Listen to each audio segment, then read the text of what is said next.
얼마 전 아는 사람으로부터 개인적인 이야기를 나누었습니다. 예를 들어 본인이 교사 임용시험 면접관으로 들어갔을 경우 아주 심한 뇌병변 1급 장애인을 유치부 교사로 채용을 하겠느냐는 질문이었습니다.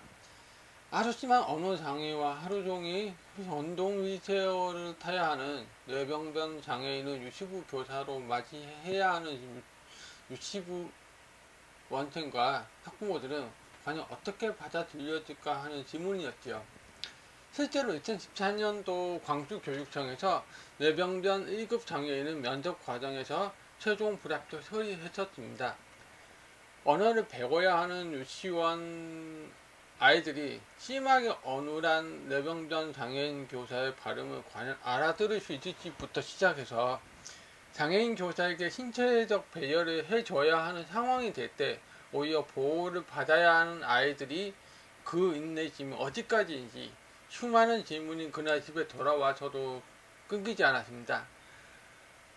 그래서 장애인이 교산에 선다는 것에 대한 이 의미를 이 자리를 빌려서 한번 얘기해 보려 합니다. 오늘날에는 장애인은 의료적, 도덕적 모델보다는 사회적 구성주의 관점에서 이야기를 합니다. 즉 장애란 단지 사람이 지닌 손상이라는 측면을 통해서는 설명되고 이해될 수 없고 오히려 사회 제도적 측면에서 이해를 해야 한다는 거죠. 다시 말해서 손상을 지닌 사람들의 제약된 기회를 설명해 줄 수 있는 것은 그 사람의 개인이나 그들의 소위 무능력 때문이 아니고 거기에는 반드시 사회 또한 부분적으로도 책임이 있다는 것입니다. 모자보건법 시행령 제15조에 보면요. 유전적, 신체적 장애, 감염성 질환, 강간, 근신, 모세의 생명 우선의 조건 하에서 임신 중절이 허용되고 있습니다. 이 조문을 액면 그대로 해석을 하면 장애하는 신체적 장애의 경중 또는 생후에 사회적 자립 예측과는 상관없이 장애의 유무만으로도 의학적 사형 선고를 받는 셈입니다. 그 판단의 근거로는 장애인은 사회에서 살아가기 힘들다는 것이기 때문이겠죠. 아마도 대다수는 이 낙태에 대해 반발하지 않을 듯 합니다. 그럼 이 질문을 바꿔서 임신 중 태아가 여자이거나 흑인임을 알게 되었을 때도 낙태를 해야 할까요? 현재 우리 사회는 옛날에 비해 유해졌지만 여전히 여성과 흑인은 장애인보다는 가벼울지언정 여전히 사별적인 시선과 억압을 받고 있습니다. 성폭력, 성희롱, 그리고 성차별, 그리고 유리선장으로 표현되는 험난한 시험문은 여성의 삶이 오늘날에도 녹록지 않다는 것을 반증합니다. 그럼에도 불구하고 우리는 여성 또는 흑인과 장애인에 대한 낙태 유무에 대한 판단의 결과는 매우 다릅니다. 장애에 대한 낙태는 자연스러운데 여성이라는 이유로 하는 낙태는 불법으로 처벌까지 합니다. 왜 그럴까요? 어쩌면 우리 내면에는 장애에 대한 숨겨진 다른 잣대가 있는 걸까요? 여성과 장애인 모두 사회적 삶이 힘들 것이라는 동일한 기준 이외에도 장애인에게만 적용되는 또 다른 잣대는 과연 무엇일까요? 그리고 장애인에게만 적용되는 그 묘한 잣대는 타당한 걸까요? 그 잣대는 아마도 장애의 무능력에 따른 사회적 비용과 비극 때문이겠죠. 발달장애의 아이에 대한 양육의 부담을 견디다 못해 동반 자살한 부모 이야기는 언론에 자주 등장합니다. 때문에 장애는 무능력이라는 근거 없는 믿음에서 출발한 신화는 결국 비극에 달아들 것이라고 믿는 사람이 상당히 많습니다. 때문에 장애는 샤는이 차라리 죽는 것만도 못한 존재로 전략을 하는 거죠. 서두에 저에게 질문했던 그 시인도 장애를 가진 자가 가르치는 행위에 있어서 부분적이든 전반적이든 무능력으로 지칭되는 그 어떠한 제한점이 있을 것이다 라는 믿음을 가지고 있었을 겁니다.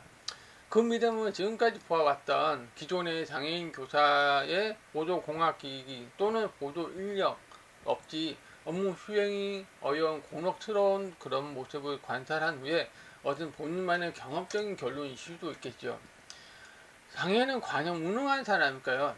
아니면 사회적 성질을 거둔 장애인을 제외하고 손가락 하나 까닥할 수 없는 장애인만 무능한 사람이라고 봐야 하는 걸까요? 그래서 여기서 더 나아가서 장애가 가벼운 일부만 교사로 받아들이고 심한 장애를 가진 사람은 교사로 사용하지 말아야 하는 걸까요? 또한 단순히 장애인의 의무 고용이라는 법을 준수하기 위해서 장애인을 교사로 사용하는 것 그 이상의 의미는 전혀 없는 걸까요? 장애인으로 태어난 사람은 그 어느 누구나 부정, 분노, 타협, 우울, 그리고 수용이라는 단계를 거쳐서 자신의 장애와 끊임없이 직면합니다. 그 각 단계에서 중간에 멈추는 가며 또는 모든 단계를 계속 대반복하는 사람도 있습니다. 여기서 우리는 마지막 단계인 장애를 수용한다는 것이 어떤 의미인지를 분명히 이해를 해야 합니다. 장애를 수용한다는 말은 단순히 장애를 개성이라고 믿는 것과는 구별이 됩니다. 믿는다는 것은 그 근거가 객관적인 사실을 토대를 하던 주관적인 판단에 의하던 상관없이 수동적이고 강제적인 태도를 동반을 합니다. 지구를 돈다는 사실에 대해서 우리는 그저 수동적이고 강제적으로 믿을 수밖에 없잖아요. 이러한 수동적인 태도를 동반하는 믿음은 삶의 질적 가치에 별다른 영향을 끼치지 않습니다. 마찬가지로 장애는 개성이다라는 믿음은 결국 장애가 차별적인 사회 구조적 모순분임을 거부하고 또는 결정장애도 개성이다라는 논리 모순적인 결론에 도달해서 그 어떤 실천적인 행위를 이끌어내지도 않습니다. 그러나 장애를 수용한다는 것은 오로지 본인의 적극적인 삶의 의지에 따라서 장애라는 맥락과 정의를 능동적으로 선택을 해서 장애에 대한 허무나 피해 의식에 벗어나 사회적 억압과 사별, 상처에 억눌리지 않는 채 당당하게 맞서 싸우며 살아가겠다는 선언입니다. 자신의 장애가 다른 장애인보다 가벼워서 감사하다는 식이 아니라 자신의 장애가 자기 주체성의 한 요소임을 받아들이고 나의 존엄성은 내가 챙기겠다는 것입니다. 때문에 남과의 비교를 통해서 의미 없는 것에 의미를 부여하여 자신의 위함을 삼는 정신 승리와는 결이 다릅니다. 때문에 교단에 서기를 원하는 장애인이라면 최소한 자신의 장애를 능동적으로 수용하는 과정을 거쳐들이라고 믿습니다. 단순히 돈벌이를 위해서 학생을 가르치겠다는 몰직한 장애인이라면요, 우리 사회에서 상당히 보수적인 교단에 서기까지 장애인으로서 겪어야 하는 험난한 과정을 감히 견디지 못했을 겁니다. 오로지 자신의 주체성을 살아 역동하기에 학생과 교단에서 만나겠다는 다짐으로 그 모든 과정을 감내했을 것입니다. 교사는 자신의 삶의 깨달음을 통해서 숨겨진 타인의 선함을 실수로 발견하도록 도와주는 사람입니다. 때문에 교사로 설 수 있는 사람은 어려운 임용 시험을 통과할 수 있는 지적 능력만이 아니라 함께 살아가는 삶의 아름다움을 추구하는 그런 구조자적인 존재여야 합니다. 결국 장애인이 실수로 교단에 서기를 원한다는 것은 장애인이 자신의 장애를 수용함으로써 얻은 소중한 깨달음을 비장애인 학생으로 하여금 실수로 선함을 발견하도록 도와주기를 원한다는 것과 동의합니다. 저는 이제 서두에 꺼냈던 질문에 대해 답변을 해보고자 합니다.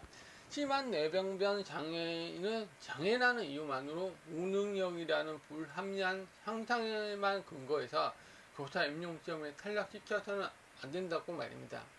오히려 그 장애인 교사를 통해서 학생 스스로 인간의 선함을 배우게 될 거라고요. 때문에 장애인 교사의 훌륭한 삶의 성찰 능력과 학생의 장애를 가진 경험을 통해서 우러나오는 교육에 대한 열망을 발휘할 수 있도록 더더욱 시설적, 제도적인 지원을 해주어야 합니다. 결국 이런 지원은 장애 교원에 대한 배려가 아니라 더 나은 교육적 성취를 위해 장애 교원에 대한 투자인 셈입니다. 즉, 장애인은 단지 사회적 배려의 대상이므로 교사가 되도록 해주어야 한다는 그 의미에 있어가 아니라 장애인이 존엄한 존재로서 그의 삶을 통해 학생들을 더 잘 가르칠 수 있는 훌륭한 능력을 차별하지 말라는 것입니다. 교육의 근본적인 목적은 무엇일까요? 학생의 성적일까요? 인간됨일까요? 능력주의로 포방되는 장애인 차별을 통해서는 결국 교육의 본질적인 목적을 달성할 수가 없습니다. 우리는 교육을 통해서 불공정한 능력주의를 강요하고 재생산하는 삭막한 사회를 양산하고 있는 것이 아닌지 반성하여야 합니다.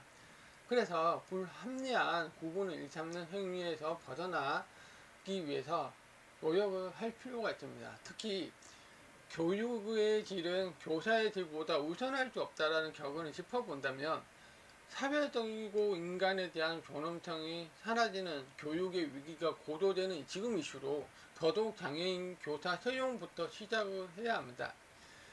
장애를 가진 이가 대체 어떻게 가르칠 것인가에 대한 당신의 의구심 앞에서 장애인이 장애로부터 깨우친 무엇을 가르칠 것인가에 대한 당신의 사려 깊은 성찰을 촉구해 봅니다. 장애인 교사로부터 학생들이 무엇을 느끼고 어떻게 배우게 될지 봄날 씨를 뿌리는 농부의 심정으로 즐거운 상상을 해보시기를 권합니다. 당신의 성찰로부터 시작되어 상상하는 교육의 모습은 장애인 교사에 의해 학생들에게 심겨진 인간 존엄성의 씨앗이 성장해서 더 구체화되고 더 강해져서 사회의 중요한 가치의 열매를 맺으리라고 믿습니다. 이제 마무리를 하면서 제가 서두에 들었던 질문을 여러분께 물어봅니다. 당신이 만약 임용권자라면 음을 듣고 노래를 가르쳐야 하는 음악 교사로 청각장애인을 채용하시겠습니까? 그는 베토벤입니다. 칠판에 복잡한 과학 공식을 판설해야 하는 과학 교사로 손가락 하나 까딱할 수 없는 미숙증 장애인을 채용하시겠습니까? 그는 스티븐 호킹입니다. 팔을 사용해서 붓으로 그림을 그려야 하는 미술 교사로 팔이 없는 지체장애인을 채용하시겠습니까? 그는 석창우입니다. 내담자와 대화를 나누어야 하는 상담 교사로 보지도 듣지도 말하지도 못하는 중증 중복 장애인을 채용하시겠습니까?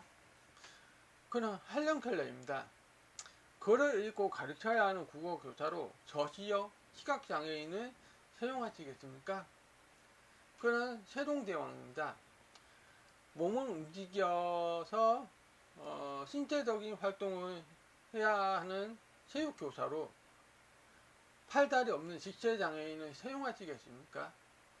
그는 닉 VCC입니다. 이들이 임용시험을 본다면 탈락시켜야 할까요?